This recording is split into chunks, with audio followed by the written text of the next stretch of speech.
اللهم صل على محمد اللهم صل على محمد وعلى آله وصحبه وسلم۔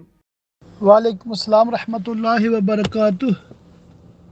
شریعت اسلامیہ والدین کو اجازت دیتی ہے کہ وہ اپنے بچوں کی اپنی مرضی سے ان کے نابالغ ہونے کی عمر میں منگنی کر دیں، بلکہ نکاح کرنے کی بھی بعض شرائط کے ساتھ اجازت ہے، مگر فی زمانہ جو قوانین بنے ہوئے ہیں ان کا اگر حساب لگایا جائے تو جس ملک میں انڈر ایج میرج یعنی کم عمر شادی غیر قانونی ہے اور پرابلم ہو سکتی ہے تو وہاں پر والدین یہ رسک ہرگز نہ لیں۔ دوسری بات،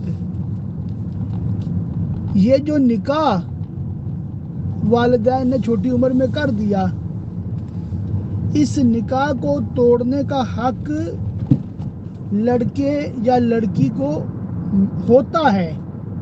جب وہ بالغ ہوں تو ان کو یہ اختیار ہوتا ہے کہ اس کو باقی رکھیں یا اس کو ختم کر دیں، یعنی کہ شریعت نے ان کو مجبور محض نہیں بنایا۔ اگر منگنی کی ہوئی ہے اور بڑے ہو کر ایک دوسرے کو پسند نہیں کرتے تو وہ بھی منع کر سکتے ہیں۔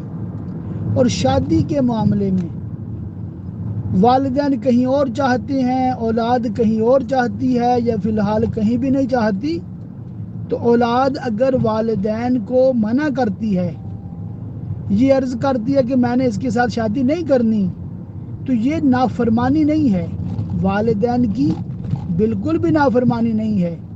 اور والدین کو ایسی زبردستی کرنے کی اسلام ہرگز اجازت بھی نہیں دیتا کہ ایک عاقل بالغ اولاد ہے، لڑکا ہے یا لڑکی ہے، تو اس کی خواہ میں زبردستی سے کسی کے ساتھ شادی کریں، کیونکہ اس سے پھر بہت زیادہ فتنے، فساد اور گھر برباد ہوتے ہیں۔ تو اگر شادی اولاد کی مرضی سے کی جائے تو اس میں بہت زیادہ عافیت رہتی ہے۔ واللہ تعالی اعلم بالصواب۔